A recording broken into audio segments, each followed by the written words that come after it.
안녕하십니까. 행복한 아침 이재용입니다. 안녕하세요. 장예인입니다. 네, 오늘은 목요일이고요. 이태원 클럽발 코로나19 지역사회 감염, 이거 참 온 사회가 또 걱정이고, 또 이번 주 월요일부터 재난기금 신청 그리고 지급되고 있죠.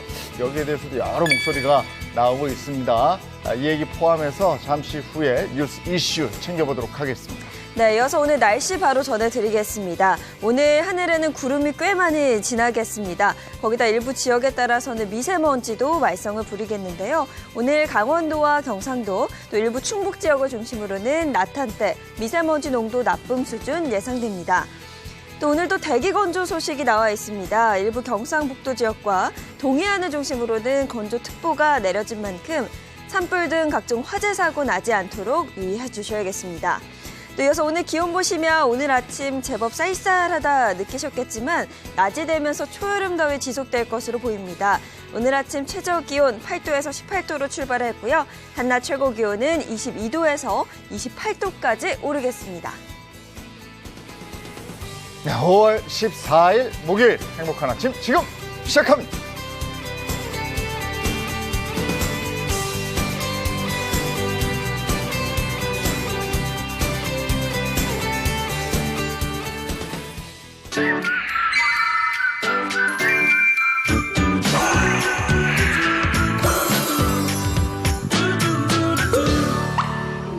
예, 오늘 행복한 아침 최영일 선생님, 이호선 선생님, 권영찬 선생님 어서 오세요. 안녕하세요. 네, 반갑습니다. 특별한 분이 또 한 분 나오셨어요. 네, 오늘은요 박종우 산림청장님도 함께합니다. 어서 오세요. 예. 어서 오세요. 반갑습니다. 반갑습니다. 예. 예, 생활 속 거리두기 시행이 되고 이러면서 이제 그 모여 있는 실내 공간에서 운동하기가 그러니까 산들 많이 찾아요. 네, 네. 저도 거의 매주 산에 가고 있는데 요즘 산은 특색이 있어요. 산이 젊어지고 있다. 젊은 친구들이 산에 굉장히 많이 오고 있다. 네. 예. 특별히 오늘 산림청장님 나오셨으니까 예. 5월 요 계절에 가기 좋은 산 소개 좀 해주십시오. 네, 저희가 그 2017년부터 구그린 명품 숲을 매월 그렇게 소개하고 있습니다. 네. 금년 5월은 홍천 가리산 잣나무 숲이고요. 한 40년, 50년생으로 있어서 숲이 굉장히 좋은데 아유, 좋네요. 잣나무 숲은 그 피톤치드가 많이 나와서 힐링에 네. 굉장히 좋습니다. 그래서 코로나 바이러스 상황에서 좀 힘드신 분들은 홍천 가리산 잣나무 숲 가셔서 힐링하셨으면 고맙겠습니다. 아이고, 보는 것만으로도 좋네요. 그러니까 힐링하기가 정말 좋은데요. 네. 저도 이 처가에 전남 영광에 가면 뒷산에 가는데 그렇게 좋은데 근데 혹시나 또 이 코로나19가 이제 생활적 방역이 돼야 되니까 네. 걱정하시는 분들은 그래도 산을 가더라도 또 숲에 가더라도 좀 이렇게 좀 뭔가가 좀 조심해야 되지 않을까 해서 좀 준비도 좀 하셔야 될 것 같다는 생각이 조금만 들거든요. 휴양 숲길 방역 이런 건 어떻게 그렇죠. 하느냐. 예. 저희가 이제 산림청이 가지고 있는 휴양림이라든가 치유예습 여러 가지 시설들이 있어요. 그래서 저희들이 5월 6일부터 부분 개방을 했고 10인 이하의 숙부역 시설 같은 경우는 13일부터 개방을 했거든요. 네. 그래서 저희들이 철저하게 여러 가지 방역 소득이라든가 매뉴얼에 따라서 철저하게 관리 그렇게 하고 있습니다. 우리 지금 산림청장님 말씀하신 것처럼 뭐 기관들마다 보니까 방역을 정말 철저히 하고 있더라고요. 네. 그래도 가장 중요한 건 산을 이용하는 관광객이잖아요. 네. 안전수칙 잘 지키셔가지고요. 산도 보호하고 우리 마음도 보호하고 몸도 보호했으면 좋겠습니다. 네. 계절의 여왕 5월의 푸른 산 너무너무 좋죠. 그리고 그 맑디 맑은 계곡물 얼마나 좋습니까? 아우. 그런데 이 5월에 본격적으로 산림청의 고민은 시작이 된다고 그럽니다. 오늘 핫 이슈 첫 번째 주제부터 좀 보겠습니다. 금주 이슈 탑5입니다. 5위는요. 늘어나는 봄철 산불, 과제는입니다. 예, 봄철 산불 얘기는 뭐 매년 보는 것 같아요, 저희가. 네. 예, 걱정이 많은 것 같아요. 어떻게 되고 있습니까, 지금? 저희들이 봄철에 나는 산불이 1년에 나는 산불 중에서 예. 3분의 2가 봄철에 납니다. 뭐 어쨌든 바람이 많고 그다음에 봄철이 우리나라의 그 건조 시즌이고 그래서 여러 가지 그 농촌 지역에서 또 쓰레기 소각이나 산불을 낼 수 있는 여러 가지 행위들이 많이 발생되기 때문에 저희들이 제일 어텐션하는 날이 봄입니다. 네. 네, 이 산불 통계 자료를 보면서 좀 자세히 말씀을 드릴게요. 자료를 한번 보시면요. 최근 10년간 연중 산불의 58%가 3월에서 5월 사이 확실히 봄철 발생을 하고 있고요. 피해 면적도 93%로 대부분을 차지한다고 합니다. 얼마 전에도 고성에서 산불 났잖아요. 네. 85헥타르가 소실되고 이랬다고 들었는데 먼저 영상으로 한번 보실까요? 어유 그냥 영상으로만 보더라도 가슴이 그냥 좀 떨리는 네. 게 그때 피해 규모가 어떻게 됩니까? 저희들이 밤에 8시 10분에 발생돼서 12시간 만에 진화를 했는데 인명피해는 없고 6동의 재산 피해가 있었습니다. 건물하고 일부. 예. 근데 작년에도 그랬어요. 강원도에 산불이 크게 났었는데 예. 그때는 피해 규모가 더 컸죠. 작년에는 뭐 저기 재산 피해로는 저희들이 한 100배 예. 돼서 한 700동 이상의 재산 피해가 냈었고 인명 피해도 2분이나 돌아가셨고 해서 아유. 산림 면적도 금년에는 저희들이 85헥타르인데 작년에는 1226헥타르로 약 한 13배 정도에서 작년 산불이 훨씬 더 피해 규모가 네. 금년하고는 비교가 안 될 정도로 컸었습니다. 근데 재산 피해도 그렇고 산림 피해 면적도 그렇고 작년보다 90% 정도 줄어들었잖아요. 예. 그 주된 이유가 뭡니까?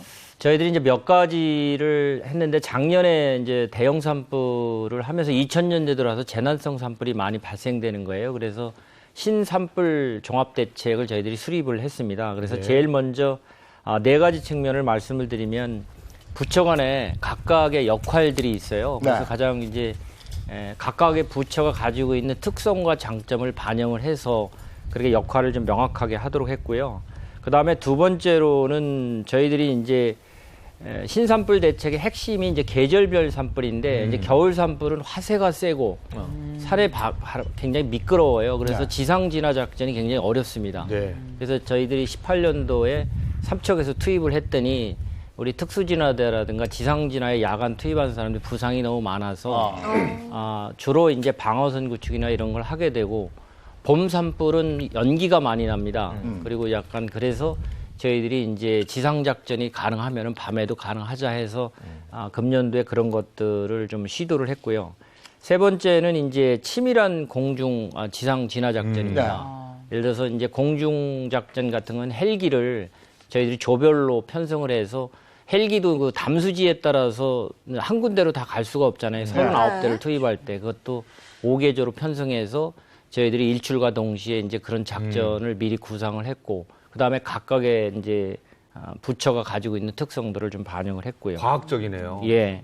그리고 이제 마지막으로 이제 저희들이 좀 볼 수 있는 거는 소방직을 이제 국가직으로 전환했고 네. 저희들이 산불 특수진화대를 160명을 정규직화했어요. 네. 근데 그 동안에는 이제 일당 10만 원으로서 2년간 이제 기간제 계약직을 했는데 이제 정규직화 하니까 이제 동기부여가 되는 거예요. 잘하셨네요. 예, 이제 그런 부분들이 종합적으로 뭐 모든 이제 청와대라든가 행안부 각 부처들이 각각의 맡은 역할을 충분히 잘해서 작년에 비해서 인명피해 없고 재산피해는 100배 정도 더 적게 이렇게 할 수 있는 그런 원인으로 저희는 분석하고 확 있습니다. 줄였어요. 역시 그 대원들의 사기도 컸네요. 예, 그게 굉장히 중요하죠. 예. 네, 그렇죠. 그 말씀해주신 산불 특수진화대 혹은 공중진화대 역할이 굉장히 중요할 텐데 사실 어떤 분들인지 자세히는 알지 못하거든요. 그게 이제 저희가 이제 농산촌 인력의 옛날에는 이제 주민동원이나 산불을 진화하는데 그게 가능했는데 이제 지금은 저희들이 이제 노령화되고 그래서 좀 어렵거든요. 그래서 이제 저기 공중진화대는 저희들이 20년 전에 특수부대 출신들을 투입해서 88명입니다. 그래서 그런 분들은 공중에서 주간에는 헬기에서 레펠을 타고 현장에 가장 불이 센 지역에 내려가지고 이제 그런 역할을 하도록 하고 밤에는 저희들이 이제 헬기를 띄울 수가 없어서 가장 핵심 구역들 보호해야 될 것들 그런 쪽에 이제 투입을 하고 특수진화대는 저희들이 이제 체력 검정이나 이런 걸 통해 가지고 하는 분인데 현재 지금 435명을 전국에 배치를 하고 있는데 주력 정예요원들이라는 게 이제 나이가 30, 40대가 비교적 체력적으로 좋기 때문에 그분들을 대형 산불이 나는 이제 강원도 동해안 지역에 많이 배치하는 그런 운영을 그렇게 하도록 하고 있습니다. 네. 매년 봄에 이게 반복되고 있어서 산불 대응 시스템 앞으로 더 강화할 예정이신 거죠? 예. 어떻게 되고 있습니까?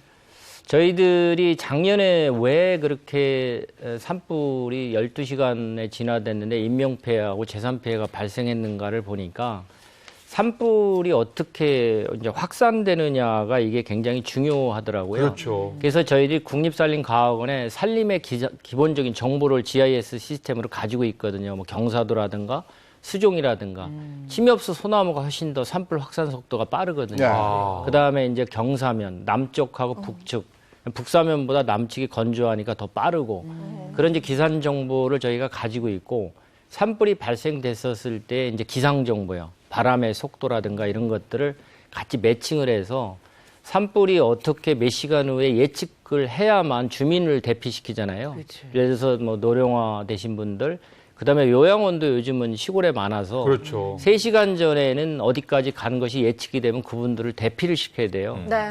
그래서 저희들이 이 산불 확산 예측 시스템을 굉장히 정교하게 그동안에 조금 러프하게 있었는데 정교하게 개발을 해서 이번에 그런 부분 때문에 그렇게 해서 이제 행안부에 이제 주민들 메시지 보내도록 하고 또 각각의 군경 뭐 이렇게 해서 주민 대피라든가 네. 뭐 그런 부분들을 한 것이 네. 주민 확산 시스템입니다. 네, 그 시스템 강화 등 정말 다양한 노력들을 하고 있고요. 특히나 올해 고성 산불에는 숨은 영웅들도 있었다고 합니다. 어떤 분들인지 영상으로 만나보시죠. 이쪽에 와서도 뿌려. 여기도 뿌려. 나무 쪽으로 날아가게. 남성들이 고압 분무기로 연신 물을 뿌립니다. 강원도 속초에서 폐차장을 운영하는 김재진 씨와 직원들이 탄약고를 사수하는 모습입니다. 불나본 사람만이 이 심정을 알기 때문에 또 도은이 쪽에도 제 친구도 살고 그래서 또 그 친구들도 또 이렇게 저처럼 피해를 당하면 안 되니까. 김 씨는 지난해 4월 강원도 산불로 사업장을 잃었습니다.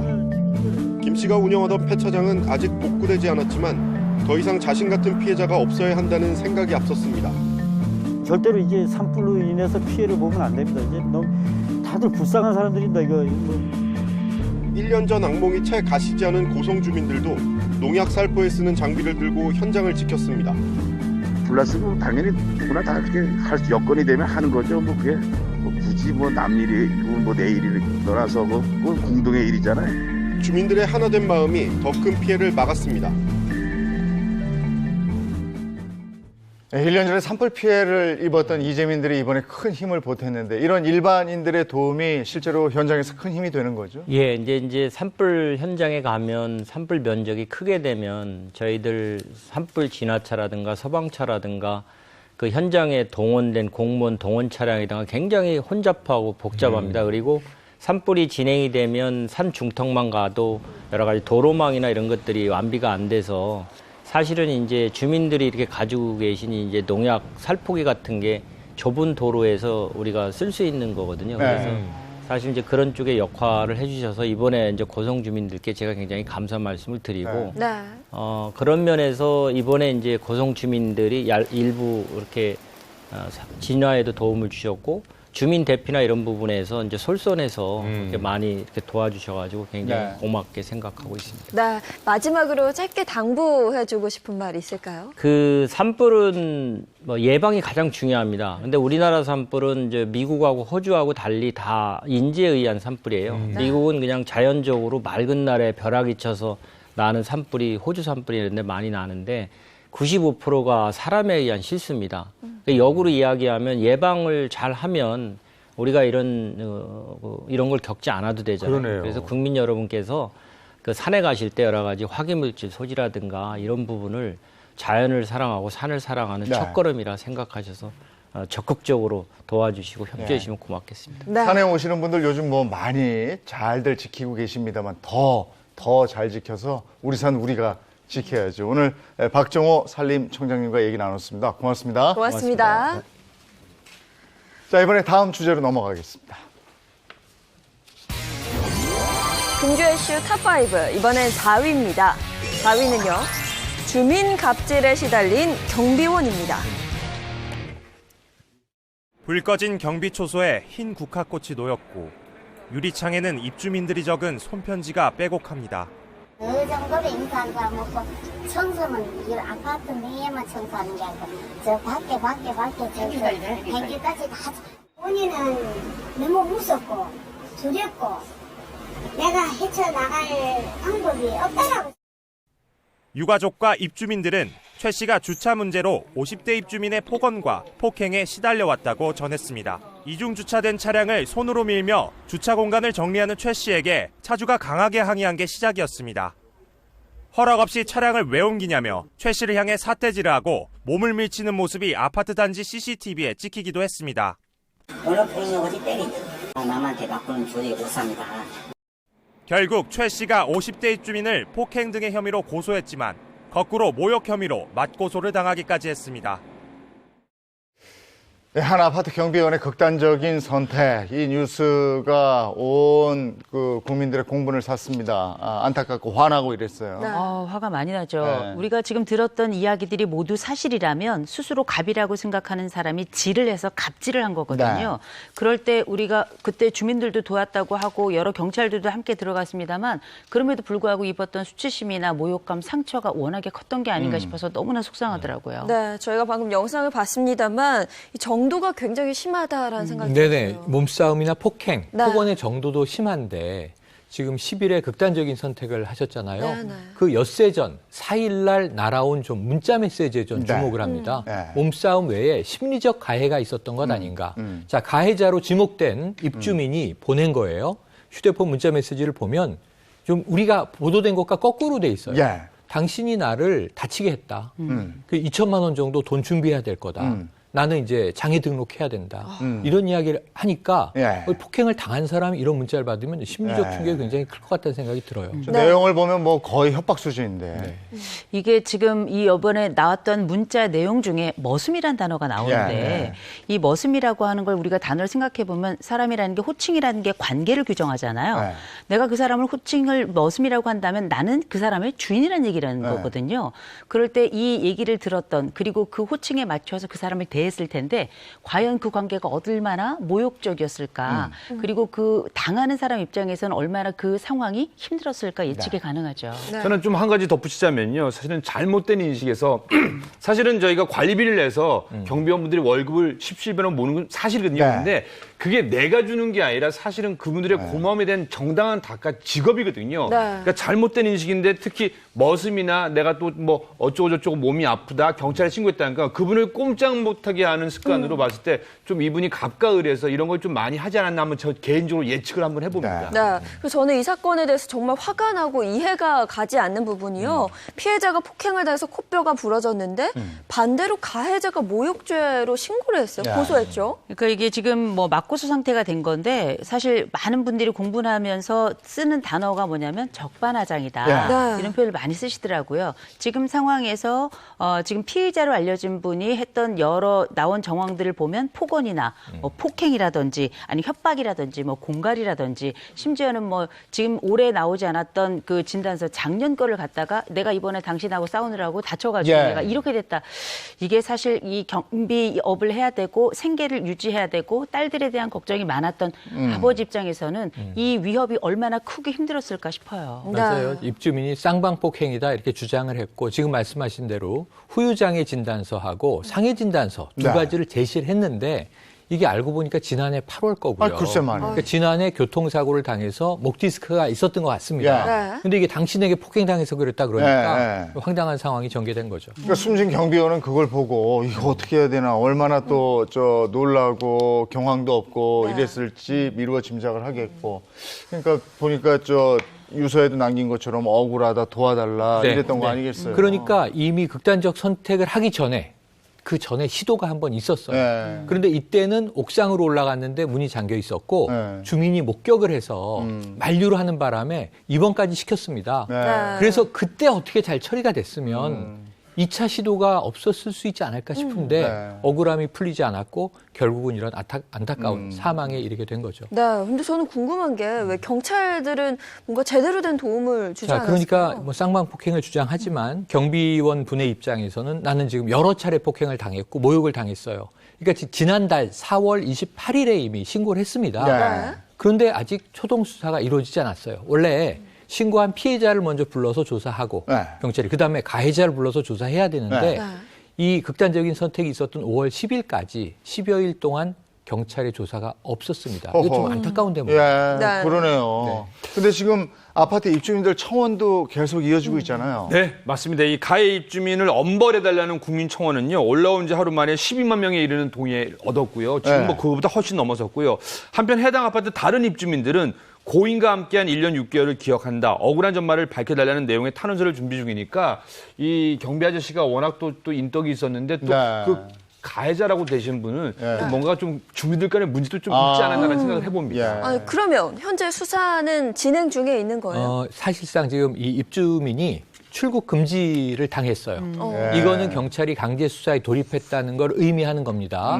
그래서 이제 경찰은 수사를 시작했는데 지난달 21일로 거슬러 올라가요. 아까 우리가 CCTV에서 차 미는데 와서 내 차 만지지 마 이런 장면이 4월 21일이거든요. 그 이후에 여러 차례 폭행이 있었던 정황들이 있습니다. 이런 부분들에 대해서 수사하게 될 거고요.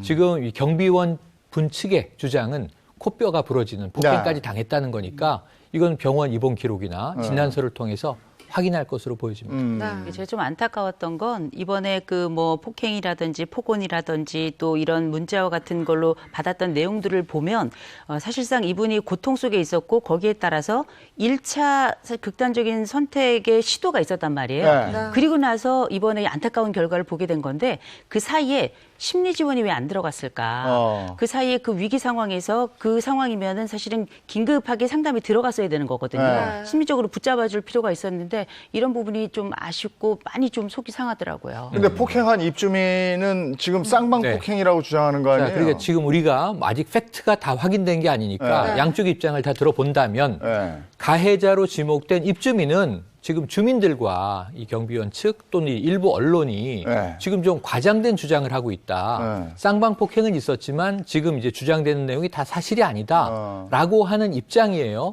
경찰의 수사를 주목할 수밖에 없는 입장이죠. 그런데 지금 우리가 본 CCTV 등 또 주민의 목격담도 있습니다. 폭행과 폭언을 목격했다. 그리고 지금 이 사망한 경비원 분의 휴대전화를 경찰이 입수해서 분석 중이거든요. 그래서 이제 정황이 드러나면 수사로 결론이 나오고 법리 검토를 거쳐서 지금 우리가 이야기한 폭행의 정도가 사실이라면 부소경장까지 청구될 수 있다라고 법조인들은 관측하고 있습니다. 아니 이게 너무 안타까운 사건이라 이거 현실적인 대책 대응 방안 뭐 이건 뭐가 있을까요? 지금 뭐 일단은 이 여러 차례가 있었죠. 2019년 지난해도 있었고요. 2014년, 16년 경비원에 대한 갑질은 여러 차례 나왔고 이런 일이 전 기억나요. 층간 소음이 있었는데 경비원에게 해결해달라. 해결이 되나요? 이게 어찌면 경고를 할 수는 있지만 좀 주의해 주십시오. 근데 이게 해결 안 되니까 애꿎은 경비원분을 폭행해서 사망하셨어요.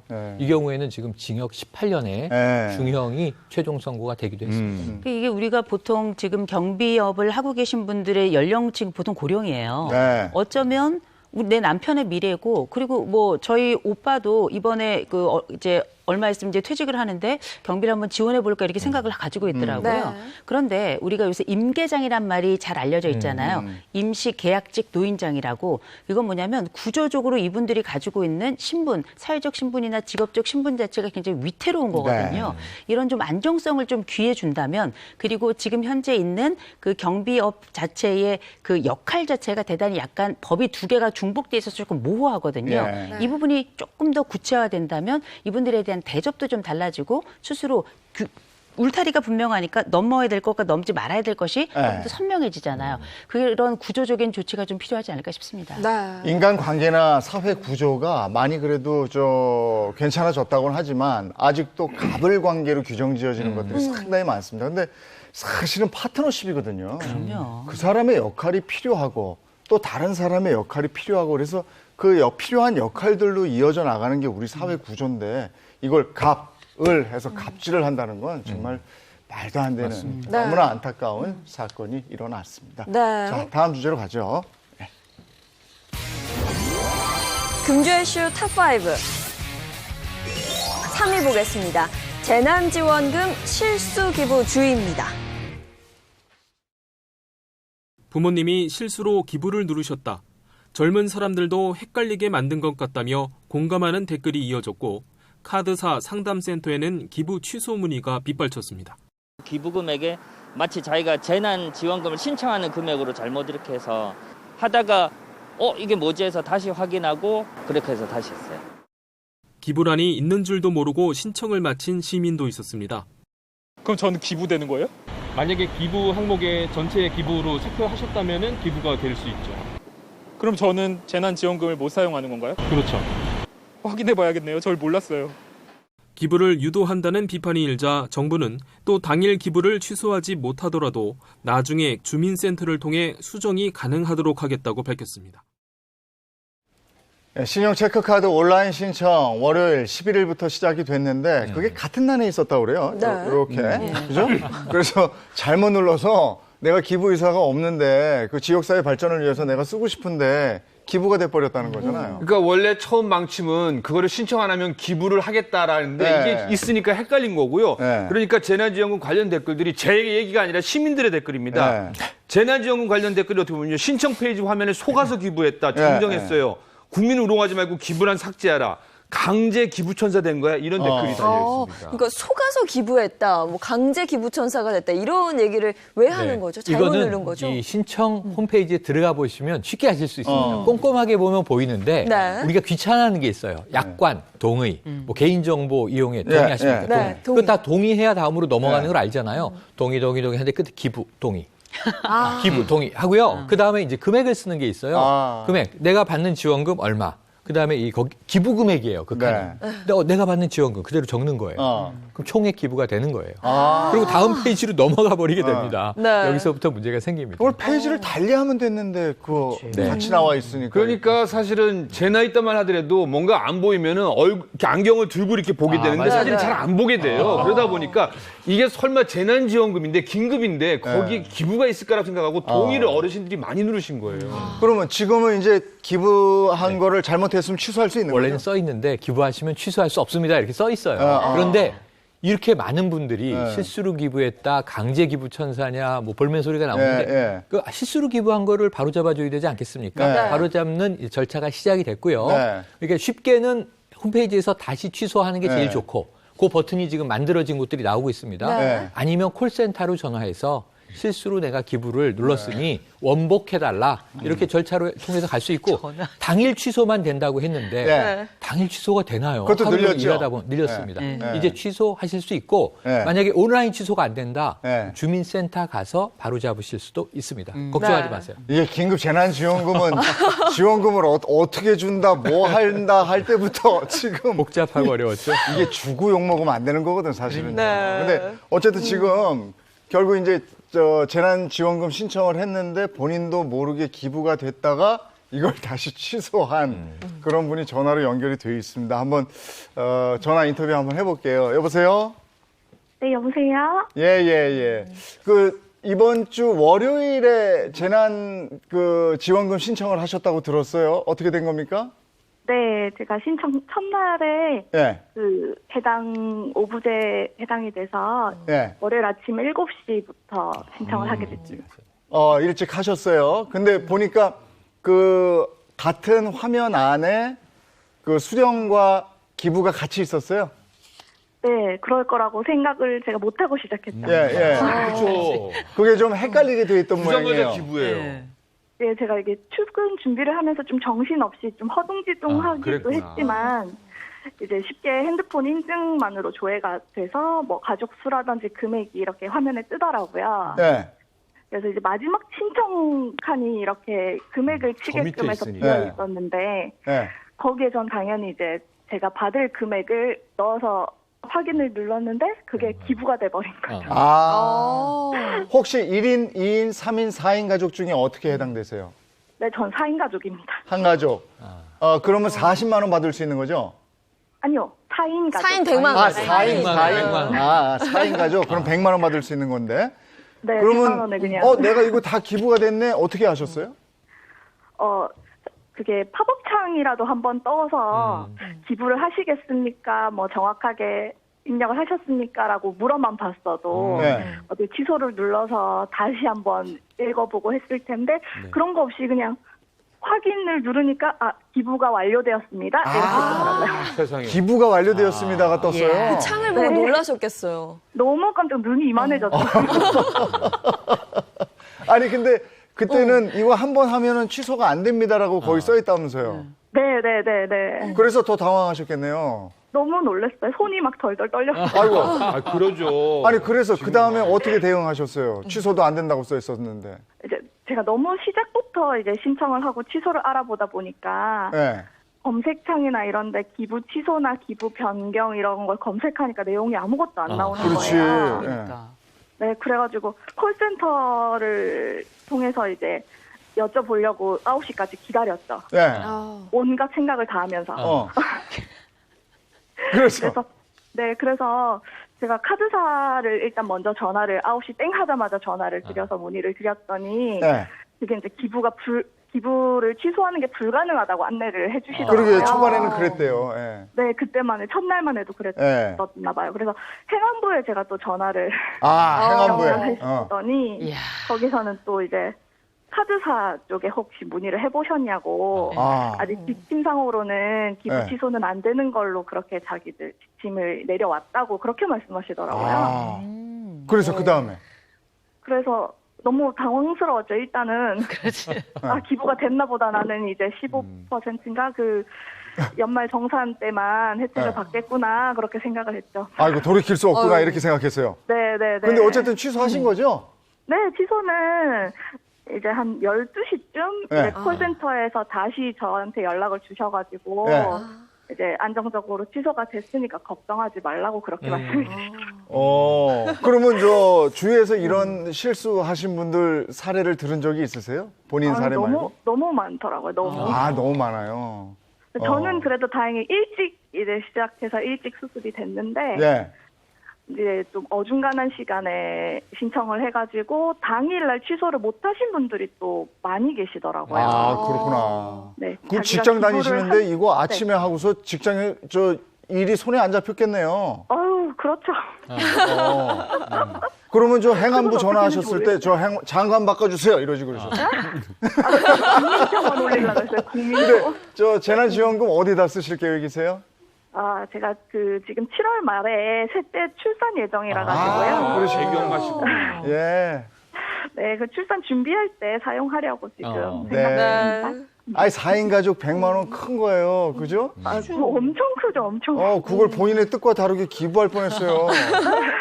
지역사회 발전을 위해서 우리 가족을 위해서 내가 써야 되는 돈인데, 그죠? 네, 맞습니다. 알겠습니다. 그래도 취소가 됐고 그 돈을 세 번째 태어난 아이를 위해서 또 가족을 위해서 쓸 수 있으니 다행이네요. 네. 오늘 전화 연결돼서 좋고요. 행복하십시오. 네, 고맙습니다. 네, 고맙습니다. 네. 아이고, 큰일 날 뻔했네. 이게 소시민의 얘기예요. 그 당황함이 느껴지지 않았어요, 말투에서. 아니, 그래도 뒤늦게라도 방지 장치를 마련했으니까. 맞습니다. 이분은 여기 좀 모셔서 얘기를 들었어야 되는데 아쉬움이 남는데요. 얼굴을 못 뵈니까 말씀하신 대로 처음에는 아무런 대응 방지 장치가 없다가 이런 민원이 쏟아지니까 자, 당일 취소 가능하다. 당일 취소 못했는데요. 자, 그럼 이제 그 이후에도 취소 가능하다. 그래서 이제는 아까 말씀하신 게 그대로 반영돼서 자, 기부하지 않음 이 메뉴도 있고요. 이 비기부 선택 메뉴도 있고 기부를 클릭하면 팝업이 뜹니다. 정말? 오케이. 이래야 이제 기부가 되는 거예요. 다시 한번 확인해야죠. 이게 정상이죠. 그런데 정말 이런 장치가 마련되기까지 너무 혼란이 많은 것 같아요. 그런 혼란도 이제는 좀 없어지겠어요. 그죠? 이게 사실은 요일제로 되고 있습니다. 마스크 사는 거랑 똑같은데요. 근데 이번 주는 사실은 과도하게 많은 분들이 신청했는데 그만큼 어렵다는 얘기거든요. 제가 이제 지난해 종합소득세 신고하는 것 때문에 카드사에 일일이 전화를 해봤는데 한 군데당 20분에서 30분 기다린다는 거는 그만큼 급하다는 얘기거든요. 근데 요일제를 떠나서 이번 주 토요일 날에는요. 16일부터는 요일에 상관없이 언제든 신청할 수 있으니까요. 조금 마음의 여유를 갖고 신청하셔도 충분할 것 같습니다. 네, 지금 표 보시면서 저희가 다시 한번 자세히 정리해드릴게요. 신용체크카드 온라인 신청 이번 주 금요일까지 요일제로 운영을 해서요. 오늘인 목요일은 출생연도 끝자리가 4나 9, 내일인 금요일은 5와 0인 분들만 신청이 가능합니다. 온라인 신청하실 때 일부 기부를 원하신다면 기부 금액에 기부하고 싶으신 금액을 적으시되 전액 기부에 대한 체크는 하시면 안 됩니다. 네, 한번 잘 확인하시고 하셔야 될 것 같아요. 다음 주부터는 이제 오프라인도 가능한 거고. 네, 맞습니다. 18일부터는요, 이 긴급 재난지원금 신용 체크카드의 오프라인 신청이 시작되는데요. 왜 카드사니까 카드가 있을 때 어느 땡땡 은행이잖아요. 네. 그 은행으로 전국 창구에서 할 수 있는 거고요. 선불 카드나 지역사랑 상품권을 신청하시려면 동사무소를 찾으면 되는데요. 이는 지자체별로 신청 일정이 다를 수 있으니까요. 네. 따로 전화를 하시거나 확인을 하시고 가시면 좀 발걸음을 쉽게 할 수 있을 것 같습니다. 네. 그러면 은행에 직접 가시거나 동사무소에 직접 가실 때도 주의해야 될 부분이 분명히 있을 거예요. 이거 참 중요한 게요. 신용카드나 체크카드 포인트로 신청할 때는요. 세대주가 직접 신청을 해야 합니다. 이때 신분증 필수로 지참하셔야 되고요. 세대원이 오면요. 헛걸음을 할 수 있습니다. 이 주민센터에서 지역사랑 상품권이나 선불카드로 신청하신다면 세대주가 아니어도 세대주 위임장을 들고 가서 신청할 수 있고요. 또 사실상 이용 가구가 요즘에 많습니다. 네. 그래서 세대주와 세대원이 따로 사는 경우에는 나는 따로 산다 이 신청을 하면 세대원도 지원금을 따로 받을 수가 있습니다. 네. 우리가 이제 들고 이제 막 쓰기 시작하셨잖아요. 그 어제 저도 편의점 가니까 막 바글바글 하더라고요. 근데 이게 뭐 경기가 활성화되는 거 좋긴 한 것 같은데 일부 우리가 얘기했던 것처럼 상점에서 왜 수수료도 붙여서 해야 됩니다. 이런 거 있잖아요. 요거 신고하셔야 되고요. 이게 여신 전문 금융법상 이게 위반이기 때문에 반드시 이거는 처벌 대상이 돼야 되는 거고 또 한 가지 우리 그전에 얘기했던 카드깡 저 상품권 깡. 요거 마찬가지로 이거는 신고 대상이기 때문에 기억하시고 피해보지 않도록 각별히 조심하셔야 될 것 같아요. 아니 이 박사는 언제 그런 것까지 연구했어요? 재난지원금은 8월 31일까지 쓰시면 되는 거고 이거 쓰는 방법에 대해서도 얘기 좀 해볼까요? 네, 이 한마디로 쓰시려면요. 내가 돈을 쓰려는 가격가 특히 동네에 있는 프랜차이즈의 직영점이냐 아니면 가맹점이냐에 따라서 많이 갈린다고 하니까요. 좀 신경 쓰셔야 될 것 같습니다. 뭔가 복잡한데요? 일단 간단하게 예를 들면요. 우리나라에서 가장 큰 커피 전문점이니까 뭐 스타 땡땡 별카페로 흔히 불리고 있잖아요. 근데 여기는 모든 점포가 본사 직영점입니다. 근데 직영점은 어디 있든지 간에 본사가 있는 지역으로 계산이 되는데요. 이 땡땡 별카페 같은 경우는 본사가 서울에 있으니까 서울에서는 별카페에서 재난지원금을 쓸 수 있다고 하는데 근데 그 외 지역에서는 안 되는 경우가 대부분이니까 그렇구나. 이거 정확히 확인해 보시고 가야 됩니다. 그러면 만약에 가맹점이라고 하면 어떻게 되는 거예요? 가맹점은 가게의 위치에 따라 크게 다릅니다. 우리 지역 프랜차이즈 가맹점이라면 우리 지역에 재난지원금을 쓸 수 있습니다. 근데 뭐 예를 들어서 이런 게 있어요. 이 프랜차이즈라고 해도 직영점에서 하는 게 있고 대부분 가맹점이거든요. 그러니까 우리 동네 가맹점, 그러니까 뭐 치킨이나 여러 가지 뭐 제과 같은 거 충분히 쓸 수 있고요. 그러니까 그런 거를 혹시나 그래도 이게 왜냐면 갔다가 안 된다면 되게 섭섭하거든요. 또 내 카드를 쓸 수 있으니까 확인 한번 물어보시는 거 대조라고 한번 물어보시면 좋습니다. 이게 너무 웃긴 게요. KTX는 못 써요. 맞아요. 대전 분들만 쓸 수 있어요. 아 그래요? 대전 KTX 본사가 대전에 있기 때문에. 그래 그렇게 되는 거예요? 이렇게 되는 거예요. 그러면 우리 동네 편의점은? 그러니까 편의점 같은 경우에도 프랜차이즈 가맹점이 사실은 대부분입니다. 그러니까 소재지가 가맹점 주소로 등록되니까 우리 동네 주소로 돼 있냐. 근데 편의점 같은 경우는 직영점이 거의 없고요. 사실은 그 동네 주소로 돼 있기 때문에 편의점은 충분히 가능할 듯 합니다. 그러면 저 질문. 저희가 가장 자주 가는 데가 그 올리브땡. 네, 아시죠? 아니면 뭐 롭땡 이런 데 있거든요. 좀 젊은 사람들 많이 가요. 네, 많이 가요. 거기선 쓸 수 있어요? 전에도 보니까 빵을 드시고 있는 것 같아요. 이게 사실은 젊은 사람들이 이 식사 대용으로 뭐 크림도 팔고 여러 가지 간식거리 사는 곳입니다. 근데 이 대부분 이런 것들이 프랜차이즈라서 사실은 가맹주들이 하는 거예요. 우리 같은 시민들이 하는 거다 보니까 한번 주소지 한번 확인하시면요. 어디든지 지역에서는 쓸 수 있습니다. 그렇구나. 대부분의 프랜차이즈에서는 쓸 수 있다. 뭐 이런 얘기. 그러니까 프랜차이즈에서 간혹가다 직영점 같은 데가 있어요. 근데 아까 예를 들어서 직영점 주소가 어디냐에 따라서 쓸 수 있는 지역 없는 지역인데 대부분은 가맹점주니까 혹시 우리 동네 사장님이 하시는 데는 다 쓸 수 있습니다. 근데 사장님이 아닌 직영점이다 그러면 관할지 주소를 좀 확인하셔야 돼요. 매장 입구에 뭐 표시되어 있는 것도 있다고 그러잖아요. 그래서 제일 중요한 건요. 매장 옆에 제가 지난주도 말씀드린 것처럼 뭐 하나 간단히 쓸 수 있습니다라고 하면은 이거 헷갈리지 않지 않을까요? 여기서 질문. 저는 배달을 이용합니다. 그러면 배달도 여기에 포함되는지 궁금해요. 사실 제가 이렇게 질문을 많이 받은 적은 없어요. 제가 준비했는데 근데 배달앱 같은 경우에도 사실은 대행사가 많아서 온라인 주문하는 경우는 거의 드물고요. 배달을 직접 오신 분이 카드 단말기를 갖고 옵니다. 근데 카드 단말기를 갖고 오는 경우에는 허용이 됩니다. 우리 동네니까. 그런데 온라인으로 할 때는 그게 본사로 들어가기 때문에 안 될 수 있어요. 확인해 주셔야 됩니다. 택시는 어때요, 택시? 택시요. 당연히 이용 가능한데 아까 KTX 케이스 보셨잖아요. 네. 이 서울에 지역 택시가 있습니다. 네. 경기 지역 택시인데 지역 택시에는 가능한데 네. 가끔가다 손님 태우고 온 지역 택시가 있거든요. 네. 안 됩니다. 네. 그러니까 지역 택시 서울인지 경기인지 또 어딘지 확인하셔야 됩니다. 예. 오늘 권 박사님 정말 이 분야 박사님 같아서 제가 하나만 더 좀 질문을 할게요. 네. 그러면 재난지원금을 결제를 했어요. 이게 어느 정도 잘 결제된 건지 확인할 수 있는 방법도 있나요? 그래서 궁금하시죠? 제가 이걸로 차라리 박사학위를 딸 거거든요. 뭐냐? 여러분들 카드 사용하시잖아요. 그러면 신청하신 분은 문자가 날라오는데 네. 재난지원금 같은 경우에는 얼마 썼다고 문자가 날라오니까요. 걱정하지 마시고 잔금을 계산할 수 있을 것 같습니다. 그러니까 카드나 체크카드를 쓰시는 분들은 내가 날라오죠. 굳이 여기 뭐 쓰는데 안 쓰는데 신경 쓸 필요 없겠네요. 네, 그렇죠. 문자를 일단 쓰면 확인하죠. 거기서 날라오면 여기 맞구나. 예? 다른 건 내가 어차피 카드 쓰는 돈이 있으니까. 근데 이제 어제 시장 갔다 왔는데 대부분 다 밖에 적혀 있어요. 아, 그래요? 다 붙어 있어요. 그거 보고 하시면 되겠네요. 네. 예, 알겠습니다. 다음 주제로 넘어가죠. 네, 금주의 쇼 탑5. 이번엔 2위입니다. 2위는 클럽발 코로나19 2차 감염 확산입니다. 건물 엘리베이터 사용을 정지한다는 안내글이 붙었습니다. 건물에 입주한 건축 디자인 회사에서 근무하는 20대 남성이 확진자로 밝혀진 그제부터 건물에 대한 방역이 시작됐습니다. 건물 4층과 5층에 입주한 회사에는 모두 40명이 일하고 있는데 첫 확진 판정을 받은 20대 남성이 근무한 4층 직원 3분의 1 정도가 감염된 겁니다. 2개 층은 모두 폐쇄된 상태입니다. 확진자들은 230제곱미터 넓이 사무실에서 장시간 함께 근무했던 것으로 전해졌습니다. 각자 자기가 사용하는 기구 물건을 다 각자 가지고 쓰고 하는 거죠.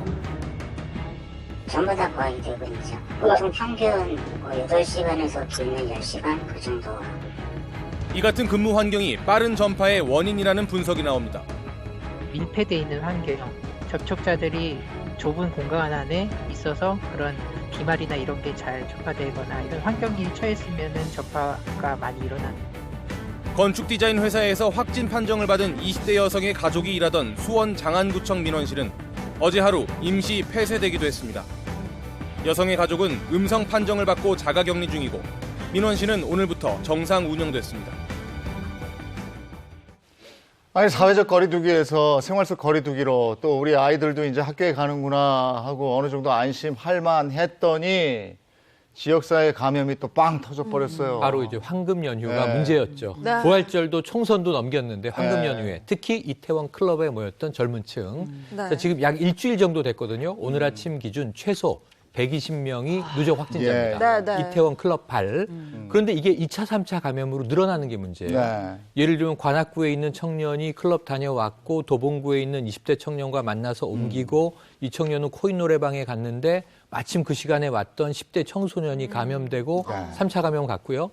인천에서는 대학생인데 학원 강사예요. 네. 이 학원 이 동료 강사, 학생 5명, 또 지인 감염시켰고 과외까지 해요. 네. 과외하러 갔더니 쌍둥이 남매 감염, 그 어머니 감염, 다른 과목 과외하러 왔던 또 과외 선생님이 감염, 2차, 3차 늘어나고 있거든요.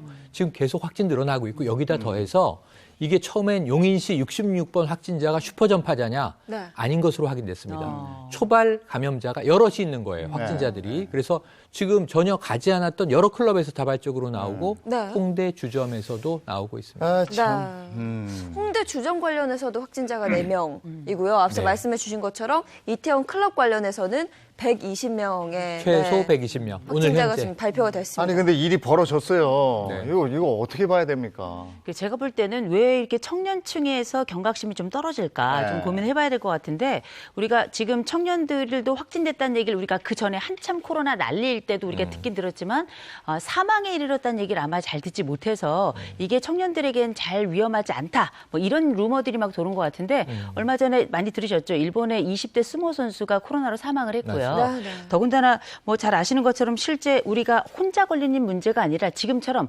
가족 감염이 지금 일어나는 게 그럼요. 굉장히 큰 문제이기 때문에 젊고 늙음의 문제가 아니라 안전을 위해서 총력을 좀 기해야 될 것 같습니다. 네. 특히 이 젊은 분들은 20, 30대 같은 경우에는 직장에 다니니까 혼자서 나가서 하는 거거든요. 네. 그러니까 내 직계 가족은 일단은 피해 안 보겠지 않은 사실 아니함도 있습니다. 근데 이 연휴 지나서 가족들과 식사를 하면서 한 살 조카에서부터 아버님, 그럼, 어머님, 걸렸잖아요. 할머니까지 걸린 사례가 있거든요. 네. 그러니까 나 하나가 정말 지역 전파가 큰 슈퍼 전파가 될 수 있다는 거 명심하셔야 됩니다. 그리고 여기다가 또 가장 큰 문제로 지적되는 게 무증상 감염이잖아요. 그러니까 10대, 20대, 30대 젊은 층 감염자의 뭐 36%, 그러니까 약 40% 가까이가 무증상 감염이라 이들은 내가 걸리지 안 걸리지 몰라요. 계속 접촉하고 일상생활을 해요. 그러니까 조용한 전파자가 된다. 지금 이태원 클럽발 확진의 가장 무서운 점입니다. 예. 아니 그리고 또 이게 추적의 어려움이 있다고 들었어요. 네네. 그러니까 추적의 어려움은 지금 속도전인데요. 하루 우리가 늦게 검사 받으면 한 달 동안 전 사회가 발목 잡힌다. 감염 학회의 이 발표가 그제 나왔는데 한 명이 이게 그 기간 우리가 잠복기 5일로 잡고 평균 3명을 감염시킨다고 보면 한 명이 확진됐는데 40일 동안 무증상 조용한 전파자가 되면 6,500명이 늘어나요. 엄청나게. 그런데 지금 말씀하신 대로 이들이 연락이 안 되는 사람이 다수예요. 지금 이제 기지국 통신정보로는 1,900여 명이 되고 이 서울시가 초기 추산한 건 5,517명이 되는데 이 중에 처음엔 3,000명 연락이 안 됐고 지금은 1,900명 연락이 안 되고 그리고 이제 익명검사를 하니까 한 검사자가 2만 명으로 늘어서 지금 많이 익명검사를 받고 있긴 해요. 이 중에 속해 있으면 다행이긴 한데 연락을 좀 받으셔야 됩니다. 2,000명 정도 연락 불통입니다. 네, 사실 이게 초기 수사의 난항을 좀 겪었던 추적의 난항을 겪은 이유가 성소수자임이 밝혀질까봐 좀 꺼려져서 안 했던 맞습니다. 그런 그러니까 경우들이 이제 있었죠. 이게 문제가 됐죠. 이태원 클럽이 주로 성소수자 대상 클럽이 많은데 뭐 호기심에 간 일반인들도 다수예요. 그런데 성소수자들은 내가 이 감염되는 것보다 더 무서운 것이 아우팅, 강제로 내가 성소수자라는 걸 알게 되는 것이다. 가족에게도 비밀, 친구도 모르고 그런 경우가 많은데 이것을 두려워해서 지금 응하지 않는 것 같거든요. 그래서 서울시와 경기도가 낸 보관이 익명으로 검사해 준다. 이태원 근처에 갔습니다만 하면 전화번호 하나만 적고 검사를 받아요. 묻지도 따지지도 않고 무상으로. 전화번호를 적는 이유는 혹시 확진이면은 치료받아야 되니까 연락처만 남기시면 되고 그 이후로 검사자가 2배 늘었는데 어제부터는 서울, 경기 외에 전국에서 익명 검사가 실시됩니다. 사실 우리 사회가 성소수자들에 대해서 그렇게 시선이 따뜻하진 않아요. 그렇다 보니까 오히려 더 그 상황을 기피하는 상황인데 그만큼 이분들이 보호받거나 혹은 스스로 치료할 가능성이 낮아지기 때문에 이분들 개인적인 공포도 굉장히 클 거라고 생각합니다. 홍대 주점 얘기도 나왔는데 홍대 주점 사람 더 많던데. 그러니까 이 클럽은 주로 넓은데 밀집해 있고요. 주점은 이 규모가 좀 작지만 밀집해 있는 건 마찬가지고 주점의 수가 클럽의 수보다 훨씬 많습니다. 여기 위험 지역이고 지금 홍대 감염자는 이제 이태원 클럽과 직접 관련 없이 이 방역 당국은 지금 젊은 층에 많이 바이러스가 퍼져 있었고 사람이 밀집하는 곳에 또 퍼져 있었고 이것이 황금 연휴와 밀집이라는 특성이 마주치면서 폭발적으로 터져 나온 것 아니냐. 지금 여기서는 일단 검사 속도 우리가 다시 신천지 이제 대구 교회 때처럼 높이고 있고요. 그다음에 제일 빠른 건 검사를 빨리빨리 받으러 가셔야 되는 게 맞거든요. 그리고 클럽이나 주점 관련해서 2차 감염이 확산이 되고 있는 만큼 그 유흥업소라고 해야 되나요? 관리가 좀 더 철저히 이루어져야 되겠죠. 서울하고 경기는요. 앞으로 2주간 영업하지 말라. 행정명령이죠. 그러니까 안 그러면 우리가 고강도 사회적 거리 두기로 다 돌아가야 돼요. 자, 지금 생활방역이라 그렇게 못하지만 단 밀집 위험이 있는 유흥업소들은 앞으로 2주간 서울 경기에서는 영업 정지가 내려져 있습니다. 우리가 사회적 거리두기에서 생활 속 거리두기로 이렇게 전환이 되면서 경각심을 늦춰서는 안 됩니다 하고 얼마나 강조했습니까? 근데 또 이런 일이 터져 버렸어요. 잘 마무리를 좀 해야 되겠고 우리 스스로가 좀 다잡아서 코로나19가 완전히 물러간 게 아니기 때문에요. 일상으로 우리가 복귀하려면 우리 스스로가 좀 더 삼가해야 되겠다 이런 생각이 또 드는 부분이 있습니다. 자, 다음 주제 넘어가겠습니다. 금주의 이슈 탑5 대망의 1위입니다. 1위는요. 생활 속 거리두기 방역 강화입니다. 이렇게 혼잡한 시간대에는 마스크를 착용하지 않으면 서울 지하철 탑승이 제한될 수 있습니다. 오늘 아침 출근길 서울 지하철의 혼잡도는 142%였지만 서울시는 시민 계도 차원에서 마스크를 쓰도록 안내했는데요. 대부분의 시민들은 코로나19 감염을 우려하며 마스크를 착용한 상태였습니다. 더워 죽겠어요. 잠깐만. 지금은 쓰고 다녀요. 이 코로나 무섭잖아요. 하지만 일부 시민들은 마스크를 쓰지 않은 채 지하철을 타기도 했습니다. 나는 원래 안 썼는데. 걱정이 크게 없으시죠? 서울시는 미처 마스크를 준비하지 못한 시민을 위해 역산의 자판기와 편의점에서 마스크를 판매하고 있습니다. 또 출퇴근 시간대에 열차를 추가 투입해 시민 불편을 최소화하기로 했습니다. 어제부터는 이제 마스크 없이는 서울 지하철 탑승 못하는 거죠. 그렇죠. 네. 완전히 이렇게 얘기할 수는 없고요. 네. 혼잡도가 높아지면, 그러니까 승차 정원 대비 승객 수가 늘어나잖아요. 출퇴근 시간에는 못 움직이잖아요. 네. 열차 내에서 이동이 어려울 정도다. 그럼 마스크가 필수고 방송이 나옵니다. 지금부터 마스크를 쓰지 않으시면 탑승하실 수 없습니다. 네. 이게 탑승 제한 방송이 나오면 이때 마스크 없이 나오면 지하철용 못하는 거예요. 그래서 이 탑승도를 잘 보시되 한가한 시간대에는 아차 마스크 놓고 와도 타실 수 있습니다. 그러면 사실 혼잡한 시간대가 출퇴근길인데 좀 혼선이 있었을 것 같은데 어땠나요? 뭐 아직까지 큰 혼란은 없었습니다. 시민들의 반응도 다양한데 일단은 긍정적인 반응은 대중교통을 이용하면 마스크는 정말 필수라고 생각한다. 나를 위한 것도 있지만서도 남에게 피해를 안 주는 것도 중요하다고 말한 분도 있는 반면에요. 날씨가 점점 더워져서 불편하다는 의견과 마스크를 공짜로 주는 것도 아닌데 돈 없으면 대중교통을 못 하는 거냐는 의견도 만만치 않은 게 또 현장에서 판매하면 조금 비싸다 보니까 이런 의견들이 나오는 것 같습니다. 그러니까 어쨌든 아차하고 가서 내가 마스크가 없는데 어떡하지 하면 현장에서 구매는 할 수 있는 거예요? 현장 구매가 자판기가 설치가 됐어요. 지하철 내 자판기 또는 통합 판매점이 있고 지하도 내 편의점 있죠. 여기서 마스크를 이제 파는데 덴탈 마스크예요. 이 덴탈 마스크를 구입해서 급할 때는 쓰셔야 됩니다. 네, 그럼 정부 차원에서 이 혼잡도를 낮추기 위해서 뭐 발표한 방안 같은 게 있을까요? 정부 지자체에서 우선 지하철 문제는요. 이 전동차를 추가 투입하는 방법밖에 없죠. 특히 이제 이 혼잡 노선들이 좀 있습니다. 2호선, 4호선, 7호선을 주로 혼잡 노선으로 보고 환승 구간이 있는 데들은 사람들이 많은데 사실 지하철은 전부 다 혼잡이에요. 제가 느끼기에는. 근데 전동차를 추가 투입해서 늘리고 있습니다. 버스 이용하는 데는 제한이 없나요? 버스는 추가 투입하진 않는데 지금 버스가 과거보다 단축됐었어요. 이것을 원복한다. 원래의 이제 버스 배차 간격으로 다시 늘리기로 해서 지하철과 버스 모두 유일한 방법은 배차를 좀 늘린다. 이렇게 보시면 될 것 같습니다. 그리고 또 학생들 개학도 연기됐잖아요. 근데 나 이게 또 가능한지 모르겠어요. 저 고3 아빠잖아요. 그러니까. 지금 어제 원래 학교 갔어야 되는데 맞아요. 이태원 클럽 때문에 결국은 못 가게 됐죠. 20일 날 고3이 가는 거예요. 다음 주잖아요. 근데 다음 주 수요일 날 간다는 보장은 없어요. 그러니까. 이때 지금 이 늘어나는 상황을 보고 안정세라면 가겠지만 만약에 걷잡을 수 없이 확산되면 못 갈 수도 있어요. 근데 이제 교육당국이 5월 내로만 등교하게 되면 고3이 12월 3일 수능 치는데 문제없다 그러는데 지금 보면요. 6월에 중간고사, 7월에 기말고사, 8월에 선생님들은 애들 얼굴도 못 봤는데 학생 생활 기록부 쓰고 9월부터 수능 접수, 이 수시 접수.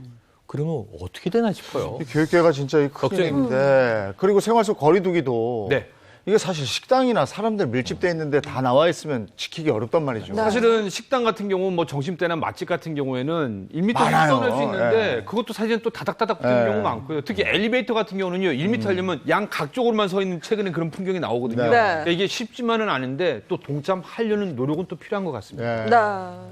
이게 참 계속해서 문제인 것 같아요. 그래서 지금 정부는 이 생활 방역 세부 지침을 내기로 했어요.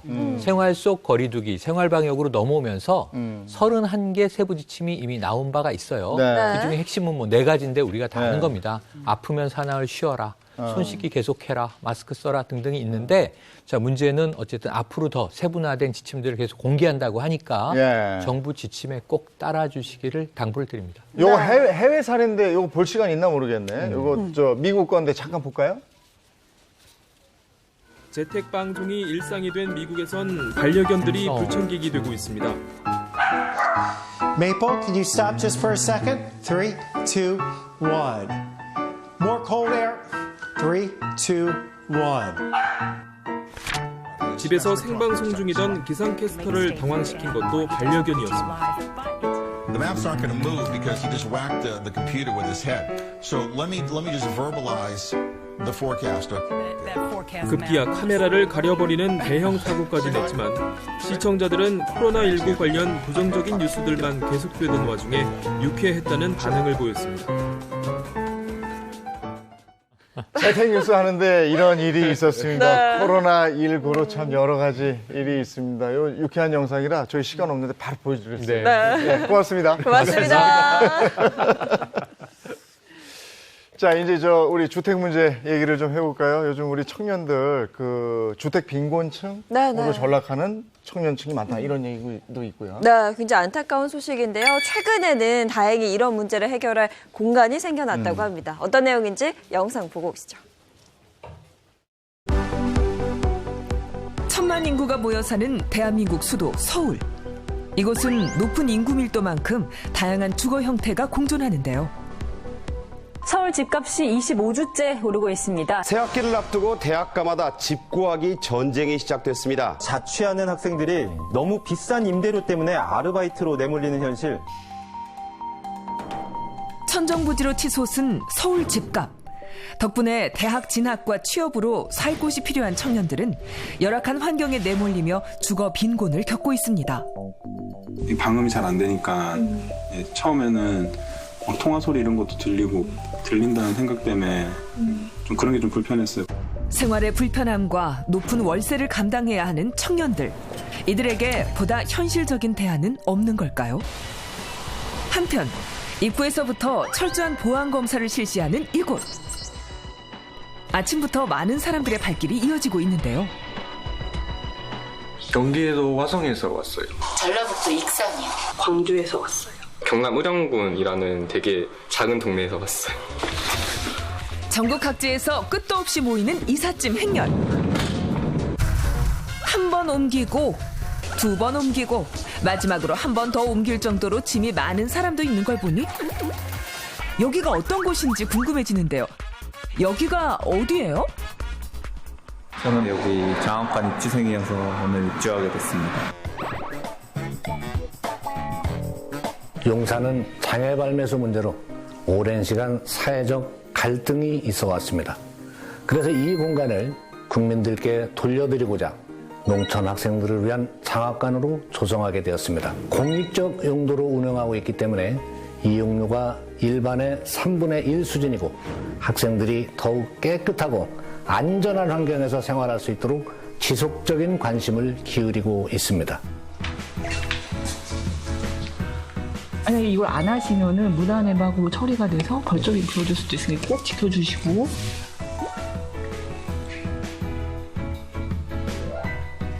이건 다 쓰시면 안 되고요. 탁 트인 넓은 거실과 쾌적한 수면을 책임질 침실. 세련된 인테리어에 욕실을 갖춘 이곳.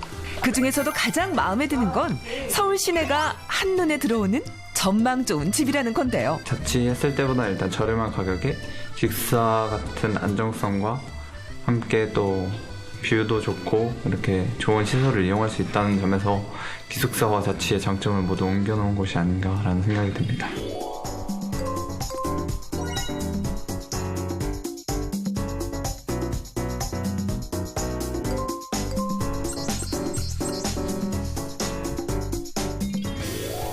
한편 이곳에는 아무리 옮기고 또 옮겨도 끝이 없는 이삿짐 때문에 전쟁 같은 입주 신고식을 치르는 학생도 있었습니다.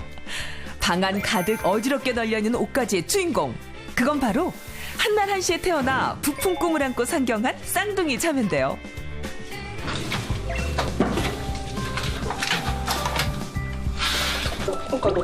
짐을 정리하면서 티격태격하는 모습이 영락없이 꼭 닮은 쌍둥이 자매. 일단 같이 살 수 있다고 해가지고 부모님께서 굉장히 좋아하셨고 일단 둘이 있으니까 더 의지도 되는 것 같고 괜찮은 것 같아요. 그럼 언니에게 하고 싶은 얘기 있으면 1년 동안 또 사이좋게 잘 지냈으면 좋겠다고 네 못하겠어요. 힘들어. 빨리 적응해야지. 작년에 6개월 하고 올해는 사실은 떨어졌어요. 지 혼자가 많아가지고. 근데 나중에 이제 빠져나간 인원들이 있어가지고 딸들이다 보니까 보안이 제일 좋았던 것 같아요. 아이들은 아예 출입이 안 되니까. 다용도실과 생활실 등 편의시설이 잘 갖춰져 있기 때문에 쾌적한 공용 공간 안에서 독립적인 생활을 보장받을 수 있다는 것 또한 이곳의 차별화된 장점입니다.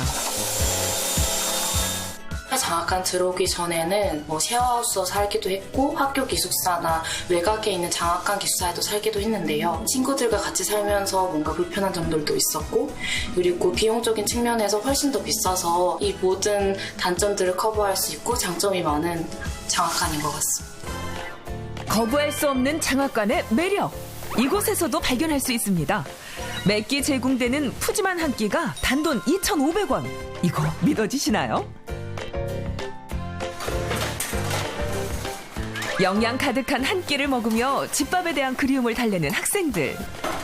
가격도 저렴한데 잘 나오고 맛있고 많이 먹을 수 있어서 좋은 것 같아요. 시설도 이 정도면 딱 비싸게 나고 생각해도.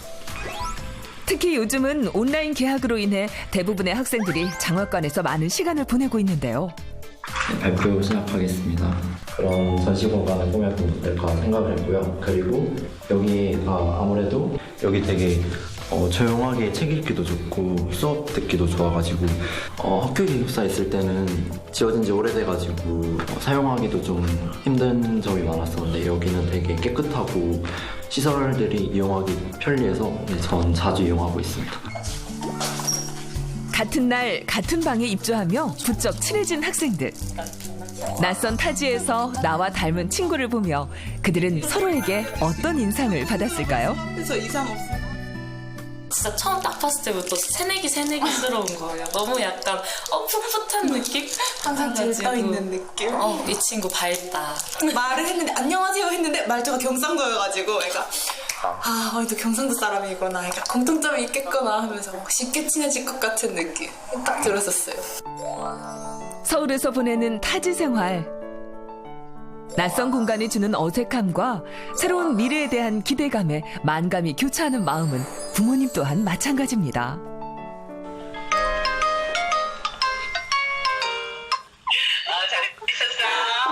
방금 밥 먹고 올라왔어. 엄마 저녁은 먹었어? 저녁 조금 이따 먹으려고. 조금 이따 먹으려고?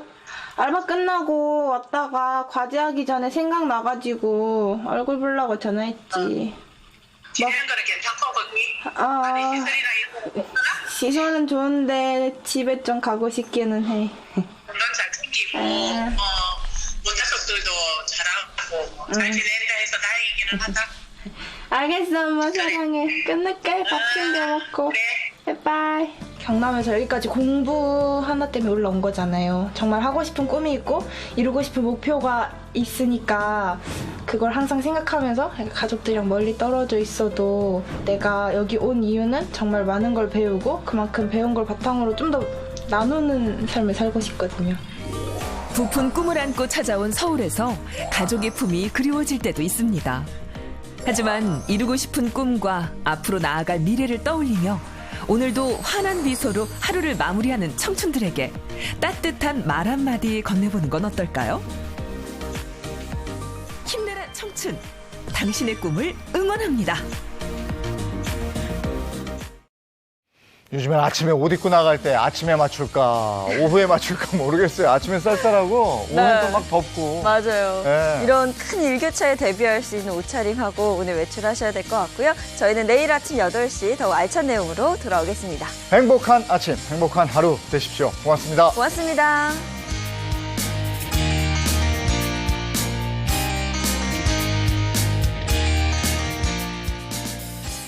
채널 A